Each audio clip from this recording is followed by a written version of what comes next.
Episode of NRG Insights. For those that don't know, NRG Insights is a podcast in the financial services market which shares some insights and takes on some influential people in regards to lending, broking, and any kind of ancillary products in between. Everything in my life is based around respect and communication, whether it's with clients, whether it's with your own team, but also with your business partner. And, you know, me and Joe are always working on improving our communication with each other. And that is kind of actively always saying, who's taking responsibility for that? Who's taking responsibility for that?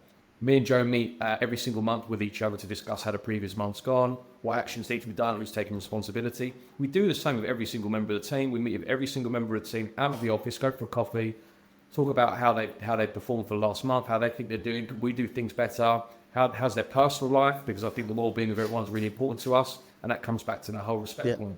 So communication for us is critical in our business, not just with ourselves, with our team members, with our clients, with everyone. You know, I think that's perfect. Communication, life is busy, and Chris is right. We do meet every month. There's times that we have missed meets because we've been busy, and then we sit down, we have our quarterly meet or a monthly meet, and that we leave and we go, energy back. We're ready again. Yeah. And you never have a bad meeting with you when you know it's one's due, do you? It's communication. It's so powerful and underrated. So in answer to that point, it's just communicate well with business partners. If you're waiting 6 months to have a meeting about something, or we have weekly meetings, you have monthly meetings, stuff drops off and you miss stuff. That's what causes tension. That's when people get pissed off. But if you say, if you can redelegate tasks, oh, you're busy, I'll do that. And you're building all the time. That's the power.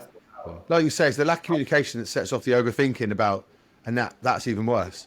You know what I mean? Because nothing's as bad once you say it out loud and go, oh, do you know what? We should have done this. And the other person goes, yeah, or no, I don't agree. But without that, you've already thought about what they've said. Do you know what I mean? Is the openness in it is so important, because it's way too easy to think, oh, they're not doing this. And actually, you don't know until you speak to each other. Exactly. I think respect and communication will be the two things in the title of this. Always have to work out the title as I'm going along, but it's true, isn't it? I mean, that's the magic. I mean, they're about two we use, like values, if you want to call them values, is something that we work on all the time. Respect is literally a value with Bridgemore, because we both deeply feel it. It's important.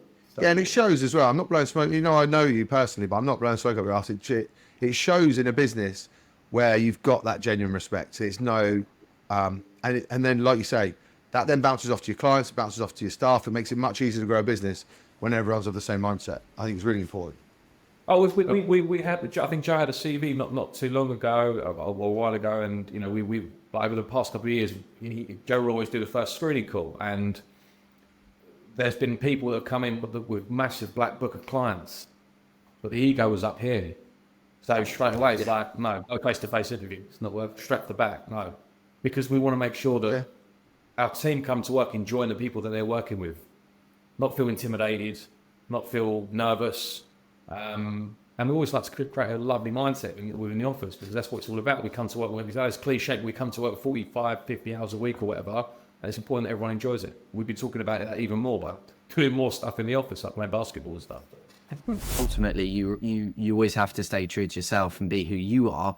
But there's little things that you can take from other people. I've seen, for a large amount of time, I was watching successful people in the industry, and I was thinking, I was then trying to do presentations like them, and then I came to the realization, I'm not them. So don't try and be them. You can take the good bits of what they do, but then ultimately you portray that in the way who you are. I also think it gives that authenticity that, we talked about. The main thing for us as business development people is trust. Is if they see you online and you are the way you are, and then you're just trying to be this corporate knobhead when you come out, there's going to be no connection there. And with no connection means no trust. You've got to stay the same everywhere, haven't you? Yeah, and then you come bang on about trust, because then you come across fake, and through fakeness you won't necessarily get that trust. So staying true to yourself is definitely a massive thing, and not trying to be someone who you're not, and being sort of confident with who you are. I guess it's definitely a tricky world in regards to like social media and pressures of being a certain way or being successful, those sorts of things. Yeah, But yeah. same with that's in personal life, but also especially with sort of this industry of LinkedIn and stuff. It's across both, you know. The same problems you have, the same problems that people have with their with normal personal social media, is the same things we see on LinkedIn. You know what I mean? The same things that, like, you'll always look at stuff and wonder whether that's real or whether someone's being authentic, or people are nervous about putting stuff on. Let's go through that actually, because you're good at social media. Like, you're good at doing the authenticity bit and talking about your business side. Does that come naturally, or is that something? Do you plan it? Like, is there a strategy behind it, or do you just like a bit of a post and hope type? And is it grown like that? Not there's anything wrong with post and hoping, by the way. I think fair play to anyone who does anything. No, definitely. I mean, I like to think I'm relatively creative in some ways.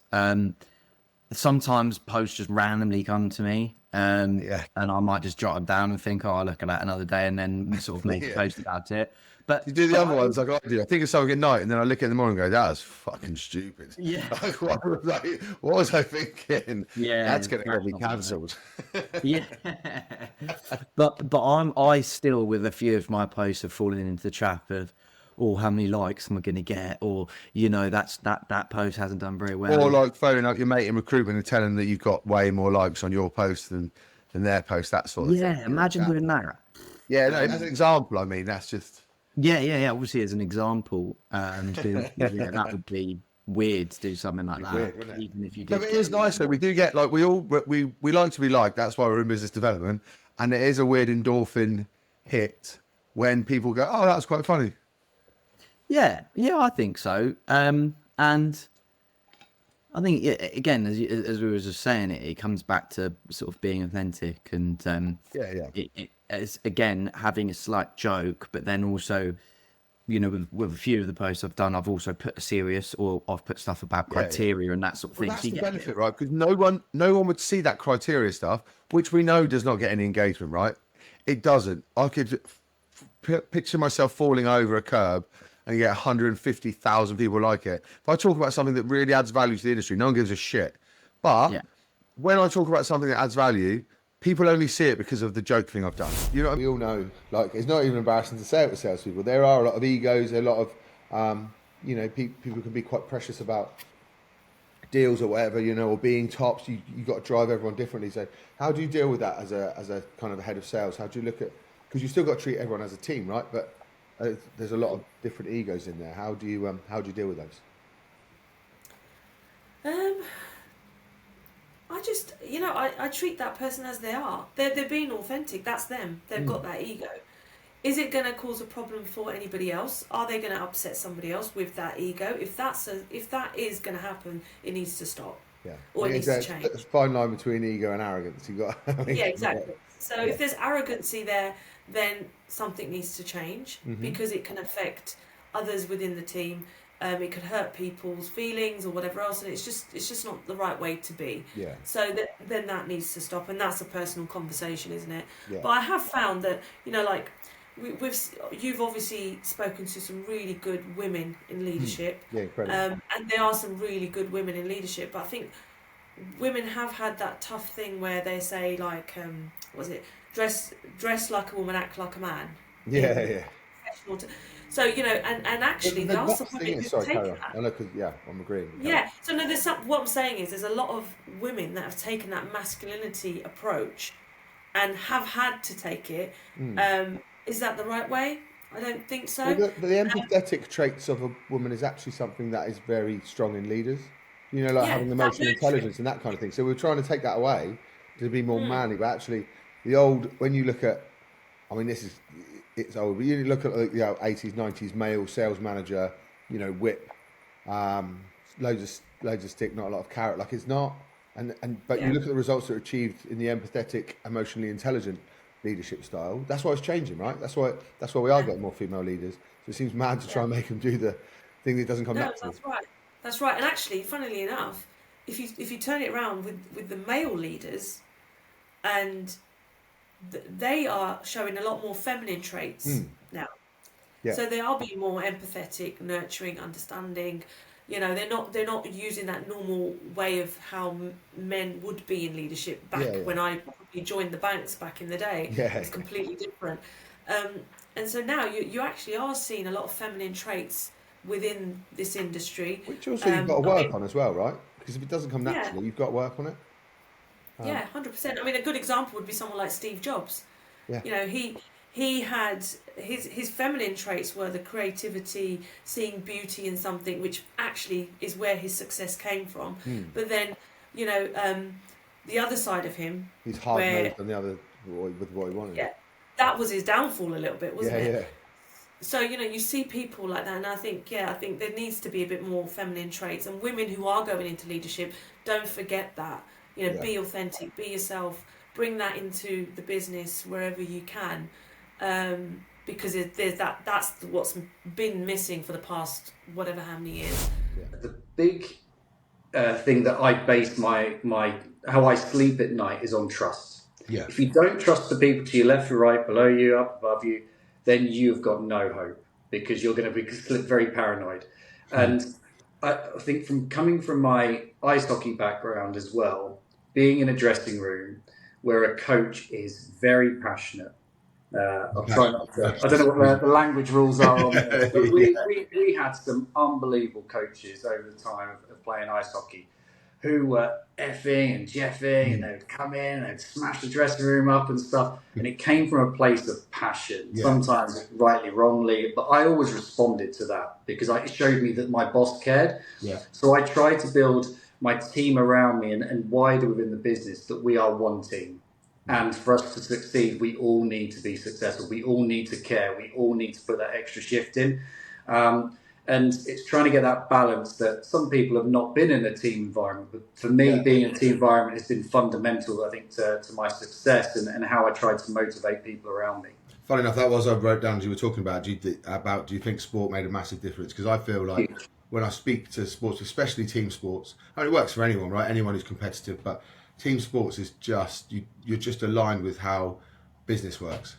Yeah. Oh, definitely. It's if you see, and it's the bits that you pick up away from the numbers. So I look at the numbers, and then I'll speak to Nathan, who's my head of sales, and I'll go, this region's underperforming at the moment.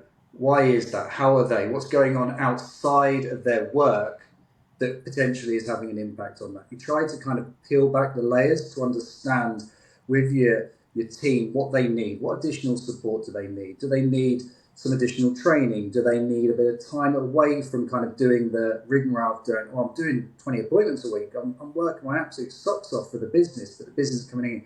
Let's take a step back, put our arm around them. Let's look at where they're spending their time, their activity. How can we help guide them and get them back onto the tracks versus them slipping further and further away from what they need to be doing. That kind of saying, you can't see the wood through the trees. When you're down, it's quite difficult. And the most important thing is we rally round to support that. It's also difficult, and I know I've touched on this with a few people.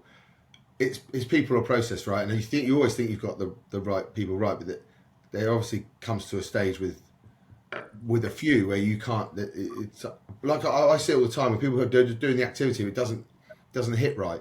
You know, they're not bringing in the numbers even though their activity is right. So there's a disconnect there, right? Yeah. So I mean, how do you deal with that disconnect? Because if someone's doing all the activity but they're not doing it, I don't think that's a sales director problem, because you think you've nailed the process, but no. And this is one of the bits that kind of the learning piece to me, and it comes back to that word trust. So once again, you want them to treat their region as their own business. Now I've got one region that has been established. The regional account manager has been in that area for 9 years, knows all of the brokers, doesn't need to be doing the same level of activity as somebody else. Their role changes in what they do.